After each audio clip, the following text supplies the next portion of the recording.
Friends, जैसा कि आप जानते हैं कि अब तक सभी साइंटिस्ट ने नॉन मेटेलिक चीज़ों के ऊपर यानी कि नॉन कंडक्टर्स के ऊपर स्टैटिक चार्ज डेवलप करना सीख लिया था। लेकिन मेटल्स के ऊपर अभी भी ऐसा नहीं हो पा रहा था, कंडक्टर्स के ऊपर। अब ऐसा क्यों नहीं हो पा रहा था, इसका रीज़न आपको तो पता है, लेकिन उस वक्त के लोगों को नहीं पता था। दैट्स वाई उन्होंने मेटल्स के ऊपर कई सारे एक्सपेरिमेंट्स किए। अब इन्हीं एक्सपेरिमेंट्स की लिस्ट में एक experiment English astronomer Stephen Gray का भी था, और जो बहुत इंपॉर्टेंट एक्सपेरिमेंट था। ये 1729 में हुआ था। इसमें स्टीफन ग्रे ने क्या किया था कि एक सिल्क की रस्सियों से एक स्विंग यानी कि एक झूला बनाया था, और एक छोटे से लड़के को बुलाया था अपने पास, और उसको कहा कि इस झूले पे आपको झूलना है कुछ इस तरीके से कि आपका जो बॉडी है उसका कोई भी पार्ट जो है ज़मीन के टच नहीं होना चाहिए। कुछ इस तरीके से आप लोग देख सकते हैं। और क्या किया कि उन्होंने नीचे कुछ छोटे मोटे कागज़ के टुकड़े, छोटे मोटे फर के टुकड़े जो हैं इसके अंदर प्लेट्स के अंदर रख दिए। अब इस बच्चे को इंडक्शन या फिर रबिंग के थ्रू चार्ज किया गया, ठीक है, जिसकी वजह से क्या हो कि इसके अंदर चार्ज डेवलप हो जाए। और कमाल की बात यह हुई कि इस बच्चे के चार्ज होने के बाद ही इसकी जो बॉडी है, बच्चे की जो बॉडी है, वो उन फर्स को, उन कागज़ के टुकड़ों को अपनी तरफ अट्रैक्ट करने लग गई। जिसकी वजह से उन्हें एक चीज़ समझ में आई कि ये ज़रूरी नहीं है कि हर बार स्टैटिक चार्ज, हर चीज़, हर मटेरियल के अंदर स्टैटिक ही बना रहे। चार्ज मूव भी करता है, ठीक है। और ये मूवमेंट ऑफ चार्ज आगे चल के बहुत बड़ा रेवोल्यूशन लाने वाला था। तो इस तरीके से जो मटेरियल्स की दुनिया है वो दो हिस्सों में बंट गई। एक थे कंडक्टर्स और एक थे इंसुलेटर्स। एक वो जिसके अंदर चार्ज मूव करता है और एक वो जिसके अंदर चार्ज स्टैटिक बना रहता है। अब इसी के बीच में एक छोटा सा टेक्निकल क्वेश्चन मैं आपसे पूछता हूँ कि ये जो हमारी ह्यूमन बॉडी है ये कंडक्टर होगी या इंसुलेटर होगी? ज़रा सोच के जवाब दीजिएगा, क्योंकि लड़का जब ज़मीन पे खड़ा होता है तो चार्ज उसके अंदर से निकल जाता है, लेकिन लड़का जब ज़मीन के टच नहीं होता तो चार्ज उसके ऊपर स्टैटिक रहता है। टेक्निकल है, थोड़ा सोचिए और फिर जवाब दीजिए। खैर, ये स्टीफन ग्रे के इस एक्सपेरिमेंट की थ्योरी तो सबको काम आ गई, लेकिन हमें यह भी जानना है कि कंडक्टर और इंसुलेटर होते क्या हैं, क्योंकि हमें इसकी डेफिनेशन भी देनी है। तो देखिए, इसके लिए हमें थोड़ा सा अंदर जाना पड़ेगा, यानी कि समय में थोड़ा आगे आना पड़ेगा। हमने सबसे पहले ये सोचना शुरू किया कि मेटल्स जो है वो स्टैटिक चार्ज क्रिएट क्यों नहीं करते। भाई ये मूव करते हैं तो इसके अंदर चार्ज तो किस तरीके से करते हैं। तो इसके लिए हम लोग चलेंगे थोड़ा सा एटम के स्ट्रक्चर के अंदर वापस। हमें पता है एटम का स्ट्रक्चर कुछ इस तरीके से दिखता है, ठीक है। अब देखिए, है क्या कि हम लोग किसी मेटल का या फिर कंडक्टर का एटम उठाते हैं, जैसे कि कॉपर। अब कॉपर का जो इलेक्ट्रॉनिक विन्यास होता है, यानी कि इलेक्ट्रॉनिक कॉन्फ़िगरेशन होता है, वो 28181 होता है। यानी कि जो आपका कॉपर है उसके एटम में जो लास्ट वाली जो आपकी कक्षा यानी कि ऑर्बिट होती है, उसके अंदर एक इलेक्ट्रॉन जो है वो लूजली बाउंडेड होता है, ठीक है, और वो इधर उधर जा सकता है। अब आप कहेंगे कि ये न्यूक्लियस से भले ही कम एनर्जी में सही, लेकिन बाउंड तो होता है, ये कैसे इधर उधर जा सकता है? वेल, इसका कारण है हीट एनर्जी यानी कि थर्मोडायनेमिक रीजन। देखिए, होता क्या है कि मान लीजिए कि आपके आसपास कोई मेटल की चीज़ पड़ी हो, अगर आप उसे देखें, मेटल की अलमारी हो सकती है, मेटल का ग्लास हो सकता है। होगा क्या कि ये जो इलेक्ट्रॉन होते हैं ये एलिमेंट्री पार्टिकल होते हैं, और इनको थोड़ी सी भी हीट एनर्जी मिले तो इनकी काइनेटिक एनर्जी बढ़ जाती है, ठीक है। और उस काइनेटिक एनर्जी की मदद से ये अपने एटम से बाहर निकल सकते हैं। अब मान लीजिए कि आपके रूम का टेम्परेचर अगर 25 डिग्री सेल्सियस भी है, तो हमें पता है कि 0 केल्विन यानी कि माइनस के 273.15 डिग्री सेल्सियस पर सब कुछ जमा हुआ रहता है। तो माइनस का 273.15 डिग्री सेल्सियस और 25 डिग्री सेल्सियस दोनों में फ़र्क कितना हुआ? माइनस का 298 डिग्री सेल्सियस हो गया। और इतना टेम्परेचर बहुत है, एक्चुअली माइनस नहीं लगेगा इस जगह पे, ठीक है। इतना टेम्परेचर बहुत होता है एक इलेक्ट्रॉन को एक जगह से दूसरी जगह ले जाने के लिए, ठीक है। इतने टेम्परेचर से आराम से इधर से उधर जा सकता है। तो आपके आसपास जितनी भी मेटल की चीज़ें पड़ी हुई हैं वो आसपास के टेम्परेचर से हीट एनर्जी लेती हैं और उनके इलेक्ट्रॉन्स फ्री हो जाते हैं। यही कारण है कि कंडक्टर्स में हमेशा फ्री इलेक्ट्रॉन होते हैं, जो कि इलेक्ट्रिसिटी के चलने की वजह बनते हैं। तो इसलिए इस कंडक्टर की जो डेफिनेशन बनती है वो बनती है, a conductor is a material which contains movable electric carriers, यानी कि movable electric charge. In metallic conductors such as copper और aluminium the movable charge particles are electron. और ये अब अपने चार्जेस को किस तरीके से घुमाते हैं ये भी बता देता हूँ कि मान लीजिए कि आपके आसपास एक एटम है और उसके पास दूसरा एटम है, तो इसका जो इलेक्ट्रॉन है जो कि फ्री हुआ है हीट एनर्जी लेके, दूसरे वाले के पास जाएगा और इस वाले का इस वाले के पास आएगा, यानी पहले वाले के पास आएगा। इसी तरीके से और एटम्स अगर आप लोग बगल में लगा दो तो ये जितने भी इलेक्ट्रॉन्स है ये पास वाले से बॉन्डिंग करके अपने चार्ज यानी कि अपनी जो काइनेटिक एनर्जी है वो इनको देते हैं और आपका जो करंट है वो फ्लो कर जाता है, ठीक है। तो ये होते हैं कंडक्टर्स। बात करोगे इंसुलेटर्स की, तो इंसुलेटर्स में थोड़ा सिस्टम अलग होता है। इंसुलेटर्स के अंदर जो आपके इलेक्ट्रॉन्स होते हैं वो टाइटली बॉन्डेड होते हैं और कोई गुंजाइश नहीं होती है कि वो बाहर निकल पाए। और इसका जो सबसे बड़ा कारण होता है वो होता है उनका न्यूक्लियस, जो कि उनको टाइटली बॉन्ड करके रखता है। और इसके सारे इलेक्ट्रॉन्स देखा जाए तो पूरे होते हैं, यानी कि इसको दूसरी एनर्जी की जरूरत नहीं पड़ती है। ठीक है, तो इसी वजह से आप लोग देखते हो कि किसी भी कंडक्टर के ऊपर जो आपका इंसुलेटर है उसकी परत चढ़ाई जाती है। जैसे कि वायर है, कॉपर वायर को रबड़ से कवर किया जाता है ताकि आपका चार्ज जो है वो कहीं और फ्लो ना कर पाए, उसको एक पर्टिकुलर पाथ मिलता रहे। वरना जो चार्ज है वो एटमॉस्फेयर के दूसरे चार्जेस से अट्रैक्ट हो जाएगा और वो इलेक्ट्रिसिटी हवा में ही गायब हो जाएगी, आपके घर तक पहुंचेगी नहीं। हालांकि हाई टेंशन लाइन से घर तक करंट लाने में भी बहुत सी एनर्जी जो है, बहुत सी इलेक्ट्रिसिटी जो है वो नष्ट होती है, बेकार हो जाती है, बट फिर भी लाया जाता है। तो अब इसी चीज़ से हम लोग इसकी डेफिनेशन भी लिख सकते हैं कि an electrical insulator is a material in which the electron does not flow freely or the atom of the insulator have tightly bounded electrons whose internal electric charges do not flow freely. Very little electric current will flow through it. ठीक है, तो ये इसकी definition बन जाती है और इस तरीके से आप लोगों को कंडक्टर और इंसुलेटर क्लियर हो जाता है। अब बात करते हैं एक बार फिर से स्टैटिक चार्ज के बारे में, क्योंकि स्टैटिक चार्ज दूसरे चार्जेस के ऊपर फोर्सेस लगा रहे थे, या तो वो उनको अट्रैक्ट कर रहे थे या फिर वो उनको रिपेल कर रहे थे। और इस फोर्स के बारे में जानना बहुत ज़रूरी था अगर इलेक्ट्रिक चार्ज को समझना था तो। ठीक है, क्योंकि उस वक्त मूविंग चार्जेस यानी कि मूविंग इलेक्ट्रिसिटी का तो कंसेप्ट आया ही नहीं था। ठीक है, तो इसके ऊपर सबसे पहले काम किया था the great scientist Charles Augustine day coulomb. अगर मैंने गलती से इनका नाम गलत ले दिया हो तो आई एम सॉरी, हम इनको कूलम सर कहेंगे। तो इनका जो काम था चार्जेस के ऊपर बहुत ही कमाल का था, इनका विजुअलाइजेशन बहुत कमाल का था, उनके ऑब्जर्वेशंस बड़े कमाल के थे। देखिए समझिए, एक्सपेरिमेंट किए उन्होंने बहुत सारे और ये पाया कि एक इलेक्ट्रिक चार्ज, अगर मान लीजिए कि वो पॉजिटिव चार्ज है Q1 है, दूसरे पॉजिटिव चार्ज Q2 के पास जाता है तो ये इसके ऊपर रिपल्सन फोर्स लगाता है, जो कि कुछ इस तरीके से दिखता है। ये डायरेक्शंस आपको दिख सकती हैं। ठीक है, ये जो आपका Q1 चार्ज है ये इस Q2 चार्ज पर F1 फोर्स लगा रहा है कुछ इस डायरेक्शन के अंदर, और Q2 चार्ज जो है वो Q1 पर F2 फोर्स लगा रहा है कुछ इस डायरेक्शन के अंदर। ठीक है, अब जरा गौर से समझिए, उन्होंने एक चीज देखी कि जितना बड़ा Q1 चार्ज होगा उतना ही ज्यादा फोर्स F1 वो Q2 पर लगा पाएगा। फिर से समझिए कि ये Q1 चार्ज जितना ज्यादा बड़ा होगा वो इस Q2 चार्ज पर F1 फोर्स उतना ही ज्यादा लगा पाएगा। ठीक है, तो इसका मतलब F1 is directly proportional to Q1। Similarly ये जो आपका चार्ज Q2 है ये Q1 पर जो फोर्स लगाएगा वो होगा F2, और ये डिपेंड करता है कि चार्ज कितना बड़ा होगा। अगर Q2 चार्ज बड़ा है तो F2 बड़ा होता जाएगा। ठीक है, जितना बड़ा चार्ज उतना ज्यादा फोर्स लगाएगा, तो इसका मतलब F2 is directly proportional to Q2। ये बात हमें समझ में आती है, बहुत सिंपल सी बात है। अब एक और चीज समझिए, ये जो हमारा Q1 चार्ज है इस पे कौन सा फोर्स लग रहा है? F2 लग रहा है।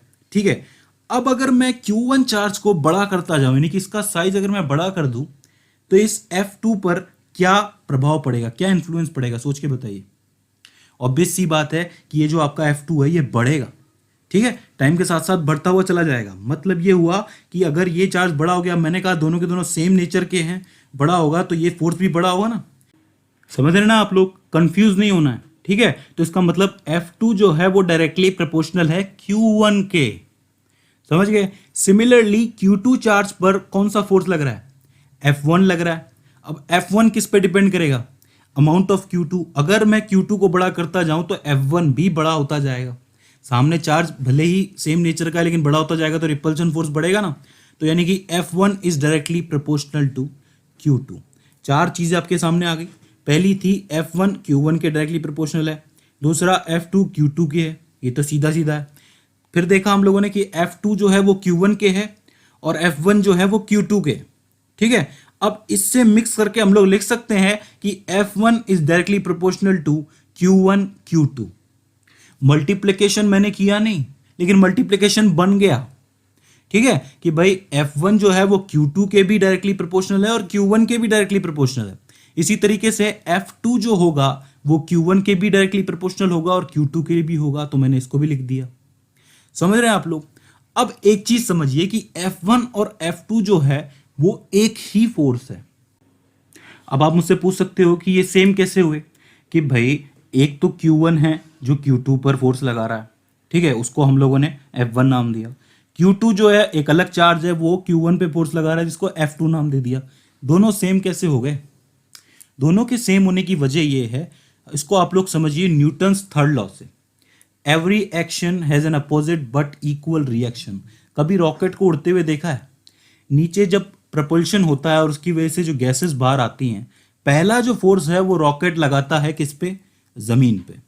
फिर वो जमीन जो है, जिसके ऊपर बहुत सारा थ्रस्ट पावर अभी छोड़ा गया है, उस थ्रस्ट की वजह से रॉकेट जो है आसमान में जाता है। वो दूसरा फोर्स जो है वो गैसेस लगाती हैं रॉकेट के ऊपर, ठीक है। तो यहां पर इसको दो फोर्सेस कहा जा सकता है कि एक लगा नीचे की तरफ, जवाब में दूसरा ऊपर की तरफ लग गया। लेकिन ये जो दो फोर्सेस हैं आपके इलेक्ट्रिक फोर्सेस, इनका एग्जिस्टेंस एक ही है। कैसे एक है? समझिए, अगर मान लीजिए कि मैं इन चार्जेस को एक दूसरे से दूर करता जाऊं, यानी कि इनके सेपरेशन बीच में आर था, इसको मैं बढ़ाता चला जाता हूं, तो क्या होगा? इनके फोर्स की रेंज जो है अचानक से कम होने लगी। ये कुलम ने नोट किया कि ये जो फोर्स है ये कम होने लगा। भाई आपके पास स्केल है, स्केल से आप जब कागज को ऊपर उठाने की कोशिश करते हो, चिपकाने की कोशिश करते हो, तो कागज के पास ही लेके जाते हो ना स्केल को। ये तो नहीं है कि दूर लेते जाओगे। जितना ज़्यादा दूर लेते जाओगे फोर्स की वैल्यू कम होती चली जाएगी, ठीक है। तो जैसे जैसे दूर लेते गए वैसे वैसे आप लोग देख सकते हो कि इन दोनों फोर्सेस के वेक्टर खत्म हो गए, और जैसे जैसे पास लेके आए फोर्सेस के जो वेक्टर है वो वापस क्रिएट होने लगे, और बिल्कुल सेम अमाउंट में क्रिएट हुए। क्यों? क्योंकि दोनों का सोर्स एक ही है। ये दो चार्जेस हैं, मैं मानता हूं दो चार्जेस है, लेकिन ये एक दूसरे के बगैर फोर्स किस पे एग्जर्ट करेंगे, किस पे फोर्स लगाएंगे? अगर ग्रेविटेशनल फोर्स के केस में आप जाके देखोगे तो कोई चीज अगर जमीन पे पड़ी हुई है तो एक फोर्स तो इसके ऊपर लग रहा है ग्रेविटी का, जिसकी वजह से जमीन पर है, लेकिन एक फोर्स इसकी तरफ ऊपर की तरफ भी लग रहा होता है। इसके बारे में बहुत कम लोग जानते हैं, जो ढंग से पढ़ेंगे वो जानते हैं, ठीक है। तो इसका मतलब क्या हुआ कि एक ही फोर्सेस है, तो आप लोग देख सकते हो कि दोनों वेक्टर्स को मिला के मैंने एक कर दिया, ठीक है। तो इस तरीके से हम लोग देख पा रहे हैं कि जो F है वो डायरेक्टली प्रोपोर्शनल लिख सकते हैं हम लोग Q1 Q2 के। और एक और ऑब्जर्वेशन आई कि जैसे जैसे दूर करते जाओगे वैसे वैसे फोर्स कम हो जाएगा, और जैसे जैसे पास करते जाओगे वैसे वैसे फोर्स बढ़ जाएगा, यानी कि इनवर्सली प्रोपोर्शनल है डिस्टेंस के, ठीक है। ये चीज पता चल गई। अब इसी एक्सपेरिमेंट को उन्होंने एक पॉजिटिव और एक नेगेटिव चार्ज के साथ भी करके देखा, सेम रिजल्ट आए, बट द डिफरेंस वाज कि इस बार जो फोर्स है वो अट्रैक्शन की वजह से इनवर्ट्स जा रहा है, मतलब अंदर की तरफ खींच रहा है। पिछली बार बाहर की तरफ खींच रहा था। तो इससे एक चीज और क्लियर हुई कि ये जो लाइन है या तो आपको बाहर की तरफ जाती नजर आएगी या फिर अंदर की तरफ आती नजर आएगी। रिपल्शन की वजह से बाहर की तरफ, अट्रैक्शन की वजह से अंदर की तरफ। And that was the physical significance of electric force या फिर कूलम्ब फोर्स, ठीक है। अब देखिए, मैंने अभी तक मल्टीप्लिकेशन ऑफ चार्जेस या फिर इनवर्स स्क्वायर का नाम नहीं लिया। क्यों? क्योंकि मैं पहले आपको चाहता था कि आप इसको फिजिकल तरीके से समझें कि ये है क्या। अब आपको समझ में आया होगा थोड़ा बहुत। तो इस हिसाब से कूलम्ब्स लॉ की जो डेफिनेशन है वो क्या लिखी जा सकती है? वो ये होगी कि experiments with electric charges have shown that if two objects each have electric charge then they exert if electric force on each other and the magnitude of the force is linearly proportional to the net charge on each object and inversely proportional to the square of the distance between them. अब आप लोग कहेंगे कि ये definition थोड़ी सी book से अलग नहीं है। अलग तो बिल्कुल नहीं है देखा जाए तो, क्योंकि मैंने मल्टीप्लिकेशन वाला कॉन्सेप्ट हटा दिया कि जैसे चार्जेस का मल्टीप्लिकेशन दिखा रहे थे पिछली डेफिनेशन के अंदर, लेकिन एक मैथमेटिकल डेफिनेशन है उसको लिखना ज़रूरी है। वो है कि Coulomb's law states that the electrical force between two charged objects is directly proportional to the product of the quantity of charge on the object and inversely proportional to the square of the separation difference between two objects. ठीक है, मतलब ये है कि जो दोनों के बीच में लगने वाला फोर्स है वो इन दोनों के मल्टीप्लिकेशन के, दोनों चार्जेस के मल्टीप्लिकेशन के डायरेक्टली प्रोपोर्शनल है, और इनकी जो बीच में जो डिस्टेंस है उसके इनवर्स स्क्वायर, यानी कि उसके इनवर्सली प्रोपोर्शनल है उसके स्क्वायर के, ठीक है। ये चीज समझ में आती है। लेकिन ये जो आपकी पहली डेफिनेशन है वो फिजिकल सिग्निफिकेंस की डेफिनेशन है, और दूसरी वाली जो है वो मैथमेटिकल डेफिनेशन है। दोनों ही आपको समझनी है। ये कैलकुलेशन के लिए है नीचे वाली, और ये ऊपर वाली जो है आपके दिमाग में कंसेप्ट क्लियर करने के लिए। अब ये जो आपका इलेक्ट्रिक फोर्स है या फिर कूलम्ब फोर्स है, ये कांस्टेंट नहीं होता है। ये सेपरेशन पे डिपेंड करता है। हमें पता है कि जितना दूर आप इसको लेके जाओगे जो फोर्स है वो चेंज होता चला जाएगा, और जितना पास इसको लेके आओगे तो जो फोर्स है वो और बढ़ेगा। ठीक है, तो ये आर पे तो बहुत ज़्यादा डिपेंड करता है। तो इसका मतलब अब अगर हमें परफेक्टली इसकी वैल्यू लिखनी है कांस्टेंट के साथ, मतलब कांस्टेंट से मल्टीप्लाई करके, तो इसका प्रोपोर्शनलिटी जो साइन है उसको हटाना पड़ेगा और उसकी जगह एक प्रोपोर्शनलिटी कांस्टेंट लाना पड़ेगा। तो यहाँ पर एफ इज इक्वल्स टू में के Q1 Q2 का मैग्नीट्यूड अपॉन में आर स्क्वायर, जहाँ पर जो के है इसको 1/4 एप्सिलॉन नॉट भी लिखा जाता है, जिसकी मैथमेटिकल वैल्यू जो है वो 8.99 multiply by 10⁹ newton metre square upon में कूलम्ब स्क्वायर होती है। इसको 9 मल्टीप्लाई बाय 10⁹ भी लिखा जाता है, मतलब राउंड फिगर में। ठीक है, जिसमें भी ये जो आपका एप्सिलॉन नॉट आपको नजर आ रहा है ये परमिटिविटी ऑफ द वैक्यूम है, और इस चीज़ को पकड़ के रखिएगा क्योंकि ये बहुत इंपॉर्टेंट कंसेप्ट है जो कि आगे आपको चल के काम आएगा, खास करके जब आप लोग गॉस लॉ पढ़ोगे। ठीक है, गॉस के जो एप्लीकेशंस है उसमें काम आएगा, जो कि हम आपको आगे चल के समझाएंगे। ठीक है, और इस एप्सिलॉन नॉट की जो मैथमेटिकल वैल्यू होगी वो होगी 8.85 multiply by 10⁻12 coulomb square upon में न्यूटन इंटू मीटर स्क्वायर। अब आप लोगों की अंडरस्टैंडिंग के लिए, यानी कि इलेक्ट्रिक फोर्स कूलम्ब फोर्स की अंडरस्टैंडिंग के लिए एक छोटा सा एग्जांपल ले लेते हैं कि मान लेते हैं कि हमारे पास एक हाइड्रोजन का एटम है। ठीक है, और हाइड्रोजन के एटम में एक प्रोटॉन और एक इलेक्ट्रॉन होता है, हमें मालूम है। उस प्रोटॉन का जो चार्ज होता है वो होता है प्लस का 1.602 मल्टीप्लाई बाय 10⁻⁻19 कूलम्ब, और जो इलेक्ट्रॉन है उस पर भी इतना ही होता है लेकिन नेगेटिव में होता है, ये बात मालूम है हमें। ठीक है, मान लीजिए कि ये जो हाइड्रोजन का एटम है ये ग्राउंड स्टेट में है, और ग्राउंड स्टेट के दौरान हाइड्रोजन के प्रोटॉन और इलेक्ट्रॉन के बीच का जो डिस्टेंस होता है वो 5.29 मल्टीप्लाई बाय 10⁻11 मीटर है। ठीक है, इन दोनों के बीच का डिस्टेंस ये रखा है। हमें कैलकुलेट करना है कि इस वक्त ग्राउंड स्टेट के अंदर इन दोनों के बीच में कितना फोर्स लग रहा है, खास करके प्रोटॉन जो आपका इलेक्ट्रॉन है उस पर कितना फोर्स बना रहा है। ठीक है, तो इसके अंदर हमें एक स्ट्रेटजी अपनानी पड़ेगी। पहले तो डायग्राम बना लेते हैं कि डायग्राम कुछ इस तरीके से कि स्फेरिकल है। ठीक है, ये बीच में आपका जो प्रोटॉन पड़ा है, यहाँ आपका इलेक्ट्रॉन है जो कि अपने ऑर्बिट के अंदर घूम रहा है स्फीयर के अंदर। ऑब्वियस सी बात है कि ये पॉजिटिव है प्रोटॉन और इलेक्ट्रॉन नेगेटिव है, तो कौन सा फोर्स लगेगा? अट्रैक्शन लगेगा। डायरेक्शन किस तरफ होगी? इनवर्ड्स होगी, याद रखें। ठीक है, तो इनवर्ड्स उसको अपनी तरफ खींच रहा है, एक तरीके से सेंट्रीपिटल डायरेक्शन है। अब हम लोग क्या करेंगे, स्ट्रेटजी ये अपनाएंगे कि हमें पता है कि इन दोनों के बीच की जो डिस्टेंस है वो इन दोनों के रेडियस के हिसाब से बहुत ज़्यादा है, तो हमें इलेक्ट्रॉन और प्रोटॉन दोनों को पॉइंट चार्जेस मान के चलना पड़ेगा। हमें पता है कि जब भी दो ऑब्जेक्ट्स के बीच की डिस्टेंस उनके रेडियस से ज़्यादा होती है, बहुत ज़्यादा होती है, ठीक है, तो उस वक्त ऑब्जेक्ट को पॉइंट ऑब्जेक्ट मान लिया जाता है। ठीक है, तो ये दोनों एक दूसरे के ऊपर फोर्स लगाएंगे, और फोर्स का जो फॉर्मूला होता है F इज इक्वल्स टू में 1/4 epsilon not Q1 Q2 upon में आर स्क्वायर होता है। तो F इज इक्वल्स टू में 1/4 मल्टीप्लाई बाय 3.14 पाई की वैल्यू, परमिटिविटी की वैल्यू वो 8.85 मल्टीप्लाई बाय 10⁻12। इधर यहाँ पर जो 1.602 मल्टीप्लाई बाय 10⁻19 कूलम्ब है, इसका सीधे से स्क्वायर कर देते हैं हम लोग, क्योंकि इसको मैग्नीट्यूड के अंदर रखा है। खासकर हमें फोर्स का मैग्नीट्यूड पूछ रहा है, इस वक्त ये हमें माइनस प्लस नहीं पूछ रहा है।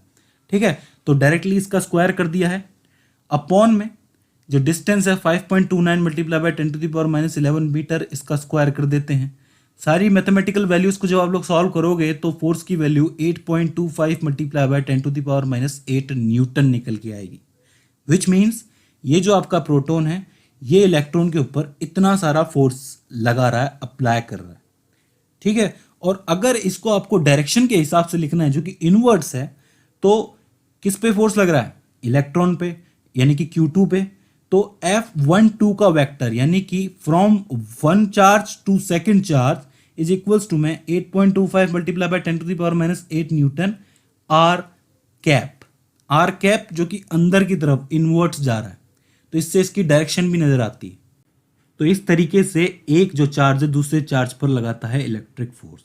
अब हम लोग आपके लिए काम करेंगे कि 2-3 मेथड लेके आएंगे जिसकी मदद से आप लोग इसको वेक्टरली भी सॉल्व कर सकते हो। हालांकि वेक्टर का सिस्टम भी आपको समझ में आया होगा जब मैंने फिजिकल सिग्निफिकेंस समझाया था आपको। अब ये चीज़ आपको इसलिए याद रखनी है, जब मल्टीपल चार्जेस का कंसेप्ट आएगा कि दो चार्जेस एक दूसरे पे फोर्स लगा रहे हैं, कहीं से तीसरा आ गया, चौथा आ गया, पांचवा आ गया, तब फोर्स पे क्या इन्फ्लुएंस पड़ेगा, ये चीज़ समझने के लिए आपका फिजिकल सिग्निफिकेंस को समझना बहुत ज़रूरी है। सो आई होप आपका दिमाग खुला होगा कूलम्ब फोर्स को लेके, कि आप लोगों को समझ में आया होगा कि अंदर आखिर चल क्या रहा है। ठीक है, इसी के साथ साथ आपको इंसुलेटर और कंडक्टर का सिस्टम भी समझ में आया होगा। इसके बाद भी इसके अंदर आपको कोई क्वेरी आ रही है, कोई क्वेश्चन आ रहा है, या फिर हमसे कोई गलती हो रही है, तो प्लीज़ आप हमें कमेंट सेक्शन के ज़रिए बताइए। तो फ्रेंड्स, आज की इस वीडियो के अंदर बस इतना ही। सी यू इन द नेक्स्ट।